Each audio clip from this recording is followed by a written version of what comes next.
हर हर महादेव, जय श्री कृष्ण। भक्तों, आज मैं आपको एक ऐसा अद्भुत और दिव्य रहस्य सुनाने जा रहा हूं जो आपके जीवन को हमेशा के लिए बदल सकता है। यह कोई सामान्य कथा नहीं है, यह कोई मनगढ़ंत कहानी नहीं है, बल्कि यह वह रहस्य है जिसे स्वयं देवों के देव महादेव ने अपने सबसे प्रिय भक्त लंकापति रावण को जीते जी सुनाया था। कहते हैं, जब रावण ने यह रहस्य सुना और इसे पूरे श्रद्धा भाव से किया तो उसके जीवन में इतना वैभव, इतनी समृद्धि और इतनी शक्ति आ गई कि उसे कोई भी पराजित नहीं कर सका।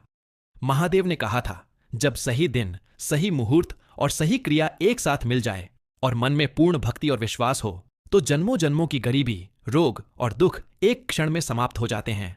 और भक्तों, इस बार वही दुर्लभ क्षण आने वाला है जो शायद आपके जीवन में फिर कभी ना आए। इस वर्ष 16 अगस्त को कृष्ण जन्माष्टमी पड़ रही है और यह कोई साधारण जन्माष्टमी नहीं है। यह वह शुभ अवसर है जो पूरे 144 वर्षों में केवल एक बार आता है। शास्त्र कहते हैं, इस दिन आकाश में ऐसा संयोग बनेगा जब भगवान भोलेनाथ, श्री कृष्ण और स्वयं लक्ष्मी माता का आशीर्वाद एक साथ प्राप्त किया जा सकता है। इस दिन की रात धरती पर दिव्य ऊर्जा का ऐसा संचार होगा कि हर पेड़, हर पौधा, हर जीव जंतु तक में आध्यात्मिक शक्ति का प्रवाह हो जाएगा। आज की इस वीडियो में मैं आपको विस्तार से बताऊंगा कौन से हैं वे चमत्कारी देव वृक्ष जिनमें इस दिन साक्षात देवताओं का वास होता है और जिन्हें श्रद्धा से छू लेने भर से आपके जीवन की किस्मत चमक सकती है। कौन सा मंत्र बोलना है, किस दिशा से जाना है, किस समय यह करना है और किन बातों का ध्यान रखना है ताकि आपको पूर्ण फल मिले। लेकिन भक्तों, एक बात मैं आपको पहले ही स्पष्ट कर देना चाहता हूं, यह कोई खेल नहीं है। यह केवल जिज्ञासा या मनोरंजन के लिए मत करें। यह श्रद्धा, विश्वास और आस्था का विषय है। और सबसे महत्वपूर्ण, इस वीडियो को शुरुआत से लेकर अंत तक ध्यानपूर्वक सुनें। अगर आपने इसे बीच में छोड़ दिया, स्किप कर दिया या आधा अधूरा सुना तो इसका प्रभाव कम हो जाएगा और आप इसका पूरा लाभ नहीं उठा पाएंगे। तो आइए हम इस दिव्य यात्रा की शुरुआत करते हैं मन में भगवान का नाम लेकर, विश्वास के दीपक को जलाकर और उस अद्भुत रहस्य की ओर बढ़ते हैं जो आपके जीवन को दरिद्रता से समृद्धि की ओर, दुख से सुख की ओर और निराशा से आशा की ओर ले जाएगा। भक्तों, अब बात करते हैं उस आने वाले विशेष दिन की जिसका इंतजार न केवल आप और मैं बल्कि पूरी सृष्टि कर रही है। यह दिन है कृष्ण जन्माष्टमी, भगवान श्री कृष्ण का अवतरण दिवस। वैष्णव परंपरा में इसे सबसे पवित्र और शुभ पर्वों में गिना गया है। इस दिन को लेकर पुराणों में विस्तार से वर्णन मिलता है कि कैसे द्वापर युग में अंधकार और अन्याय से ग्रस्त पृथ्वी को पापों के बोझ से मुक्त करने के लिए स्वयं विष्णु भगवान ने कृष्ण रूप में अवतार लिया था। उनके जन्म का क्षण केवल एक ऐतिहासिक घटना नहीं बल्कि संपूर्ण ब्रह्मांड के लिए ऊर्जा, प्रेम और धर्म की पुनर्स्थापना का समय था। श्रीमद् भागवत महापुराण में वर्णन है कि जब कृष्ण का जन्म हुआ तब जेल की सभी बेड़ियां टूट गईं, दरवाजे अपने आप खुल गए और चारों ओर दिव्य प्रकाश फैल गया। यह वही समय था जब देवताओं ने आकाश से पुष्पवृष्टि की और गंधर्वों ने मंगल गीत गाए। इस दिन को इसलिए भी विशेष माना जाता है क्योंकि यह केवल कृष्ण का जन्मदिन नहीं है, बल्कि यह दिन उस शक्ति का प्रतीक है जो हर अंधकार को चीरकर प्रकाश फैलाती है। इस वर्ष 16 अगस्त की जन्माष्टमी अत्यंत दुर्लभ है। ज्योतिषाचार्यों के अनुसार यह संयोग पूरे 144 वर्षों में केवल एक बार आता है।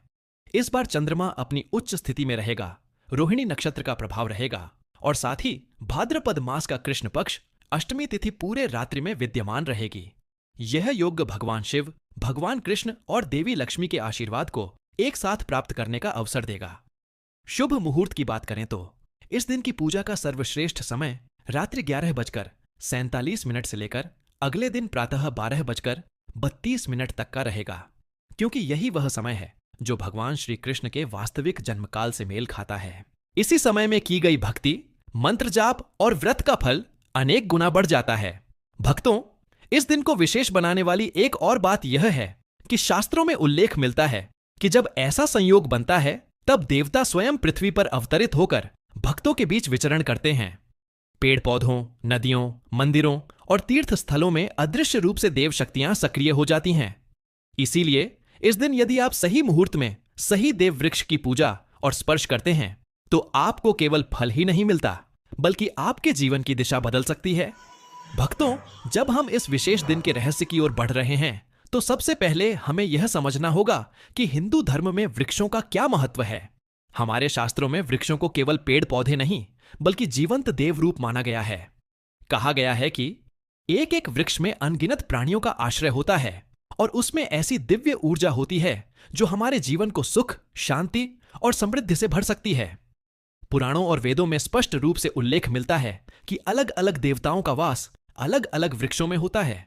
जैसे पीपल के वृक्ष में भगवान विष्णु, शिव और ब्रह्मा तीनों का वास माना गया है। तुलसी के पौधे में स्वयं लक्ष्मी जी का निवास है। बेलपत्र के वृक्ष में भगवान शिव का साक्षात रूप बसता है। आंवला के वृक्ष में विष्णु भगवान का निवास माना गया है और वट वृक्ष में त्रिदेवों की संयुक्त शक्ति रहती है। यही कारण है कि हमारे पूर्वज इन वृक्षों की केवल पूजा ही नहीं करते थे, बल्कि इनके नीचे ध्यान लगाना और व्रत उपवास करना भी अत्यंत शुभ मानते थे। अगर हम इसके वैज्ञानिक पहलू को देखें तो यह भी स्पष्ट हो जाता है कि इन वृक्षों से निकलने वाली ऊर्जा, ऑक्सीजन और औषधीय तत्व हमारे तन और मन दोनों के लिए लाभकारी हैं।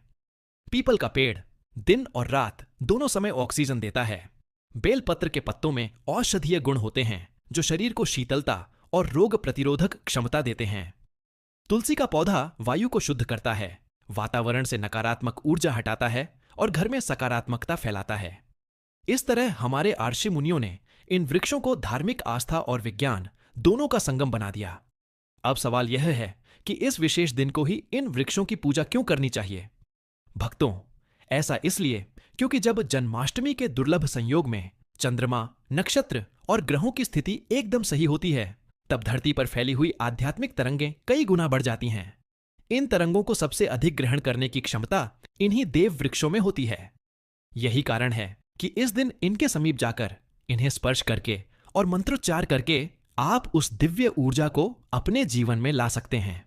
भक्तों, अब मैं आपको पहले उस देव वृक्ष के बारे में बताने जा रहा हूं, जिसका नाम सुनते ही भोलेनाथ के भक्तों के हृदय में भक्ति का ज्वार उमड़ पड़ता है। यह है बेल का वृक्ष। बेल का वृक्ष केवल एक साधारण पेड़ नहीं, बल्कि स्वयं भगवान शिव का साक्षात रूप माना गया है। स्कंद पुराण में वर्णन है कि जब समुद्र मंथन हुआ और उसमें से भयानक हल्लाहल विष निकला, तब पूरे ब्रह्मांड में त्राही त्राही मच गई। उस समय देवों और दानवों ने महादेव से प्रार्थना की और भोलेनाथ ने विष को अपने कंठ में धारण कर लिया। विष की तीव्र ज्वाला को शांत करने के लिए हिमालय की पार्वती माता ने महादेव को बेलपत्र अर्पित किए। तभी से बेलपत्र और बेल वृक्ष शिवजी के प्रियतम हो गए। शिव पुराण में कहा गया है कि जो भक्त सच्चे मन से बेलपत्र अर्पित करता है, वह महादेव के समान शांत, स्थिर और निर्भय हो जाता है। जन्माष्टमी के इस विशेष दिन बेल वृक्ष की पूजा का महत्व कई गुना बढ़ जाता है, क्योंकि इस दिन आकाश में बनने वाला दुर्लभ योग बेल वृक्ष में स्थित शिव तत्व को जागृत कर देता है। पूजा विधि बहुत सरल है, लेकिन इसे श्रद्धा के साथ करना अनिवार्य है। प्रातः स्नान करके साफ वस्त्र धारण करें और बेल वृक्ष के समीप जाएं। जल, दूध और गंगा जल मिलाकर उसके मूल में अर्पित करें। 3 बेल पत्र लें, उन पर हल्दी और चंदन का लेप लगाएं और ओम नमः शिवाय मंत्र का जप करते हुए बेल वृक्ष पर चढ़ाएं। यदि संभव हो तो 108 बार इस मंत्र का उच्चारण करें। लाभ इतने अद्भुत हैं कि शब्दों में कहना कठिन है। यह पूजा आपके जीवन से पापों का क्षय करती है, अकाल मृत्यु का भय समाप्त करती है और परिवार में स्थिरता और सुख शांति लाती है। विशेष रूप से जो व्यक्ति किसी रोग या मानसिक अशांति से ग्रस्त है, वह इस दिन बेल वृक्ष की पूजा और स्पर्श से अद्भुत मानसिक शांति और स्वास्थ्य लाभ प्राप्त कर सकता है। भक्तों, दूसरा देव वृक्ष है पीपल का वृक्ष। पीपल को हिंदू धर्म में त्रिदेवों का वासस्थान कहा गया है। इसके मूल में भगवान ब्रह्मा, तने में भगवान विष्णु और पत्तों में भगवान शिव का निवास माना जाता है। यही कारण है कि पीपल का वृक्ष केवल पूजनीय ही नहीं, बल्कि जीवित देवता के समान आदरणीय है। महाभारत और पद्म पुराण में भी पीपल के महात्म्य का वर्णन मिलता है कि जो भक्त पीपल की सेवा करता है, वह अनंत पुण्य अर्जित करता है और उसके कुल का उद्धार होता है।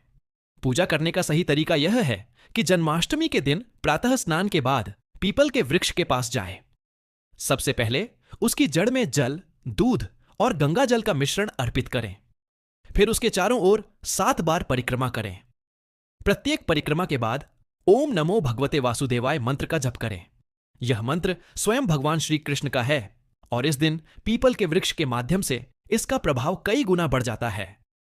इस दिन का खास उपाय यह है कि सूर्यास्त के समय पीपल के नीचे एक दीपक जलाएं, जिसमें तिल का तेल हो और बाती लाल कपास की हो। दीपक जलाने के बाद दोनों हाथ जोड़कर अपने जीवन की कठिनाइयों को भगवान के चरणों में अर्पित करें और उनसे आशीर्वाद मांगें। जो भी व्यक्ति इस दिन श्रद्धा से यह पूजा करता है, उसके जीवन में अद्भुत बदलाव आते हैं। घर में स्थायी लक्ष्मी का वास होता है, संतान सुख की प्राप्ति होती है और व्यापार धंधे में वृद्धि होती है। साथ ही जीवन से अदृश्य बाधाएं, भय और नकारात्मक शक्तियां स्वतः ही समाप्त होने लगती हैं। और सबसे बड़ा वरदान यह है कि व्यक्ति के भीतर स्थिरता और मानसिक संतुलन आ जाता है, जिससे वह जीवन की हर परिस्थिति का सामना सहजता से कर पाता है। भक्तों, तीसरा देव वृक्ष है तुलसी का पौधा। तुलसी को हिंदू धर्म में देवी तुलसी के रूप में पूजनीय स्थान दिया गया है और इसे स्वयं माता लक्ष्मी का अवतार माना गया है। पद्म पुराण और ब्रह्मवैवर्त पुराण में तुलसी की महिमा का विस्तृत वर्णन मिलता है। कथा के अनुसार तुलसी जी का जन्म एक दिव्य अप्सरा के रूप में हुआ था, जो भगवान विष्णु की परम भक्त थीं। बाद में उन्होंने अपने तप और भक्ति के बल से स्वयं विष्णु भगवान के हृदय में स्थान पाया। इसी कारण तुलसी का पौधा श्री हरि के पूजन में अनिवार्य माना जाता है। तुलसी का सीधा संबंध भगवान विष्णु और उनके अवतारों से है, विशेषकर भगवान श्री कृष्ण से। शास्त्रों में कहा गया है कि तुलसी पत्र के बिना विष्णु पूजन अधूरा है, और जो व्यक्ति तुलसी का पौधा अपने घर में लगाकर उसकी नित्य सेवा करता है, उसके घर में माता लक्ष्मी का स्थायी वास होता है। इस दिन तुलसी पूजन के लिए प्रातः स्नान के बाद शुद्ध जल से तुलसी माता को स्नान कराएं, फिर लाल या पीले फूल अर्पित करें। हाथ में तुलसी पत्र लेकर ओम नमो नारायणाय या ओम श्रीयम लक्ष्म्यै नमः मंत्र का 108 बार जप करें। इसके बाद तुलसी के पौधे के चारों ओर 11 परिक्रमा करें और दीपक जलाएं। तुलसी माता की पूजा से मिलने वाले लाभ अत्यंत अद्भुत हैं। आध्यात्मिक दृष्टि से यह आपके घर के वातावरण को पवित्र करती है, नकारात्मक ऊर्जा को नष्ट करती है और भक्ति में गहरी स्थिरता लाती है। भौतिक रूप से यह घर में धन, सुख और समृद्धि को आकर्षित करती है। कहा गया है कि जिस घर में तुलसी का पौधा होता है और उसकी सेवा होती है, वहां अकाल मृत्यु, दरिद्रता और कलह का वास नहीं होता।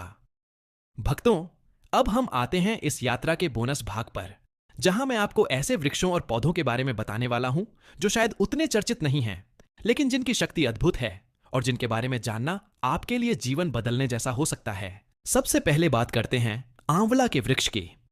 शास्त्रों में आंवला को भगवान विष्णु का प्रिय वृक्ष बताया गया है। ब्रह्मवैवर्त पुराण में वर्णन है कि स्वयं लक्ष्मी जी ने विष्णु भगवान से कहा था, जहां आंवला होगा वहां मेरा और आपका स्थायी वास होगा। आंवला न केवल धार्मिक दृष्टि से पवित्र है, बल्कि इसके फल में ऐसा अमृत तत्व है जो शरीर को दीर्घायु, रोग मुक्त और ऊर्जावान बनाए रखता है। जन्माष्टमी के इस पावन दिन यदि आप आंवला वृक्ष की जड़ में जल अर्पित करें और ओम नमो भगवते वासुदेवाय मंत्र का 21 बार जप करें, तो घर में स्थायी सुख समृद्धि का प्रवाह शुरू हो जाता है। दूसरा है वट वृक्ष। इसे अक्षय वट भी कहा जाता है। पद्म पुराण और महाभारत में वट वृक्ष के नीचे तपस्या करने से अक्षय पुण्य प्राप्त होने का उल्लेख मिलता है।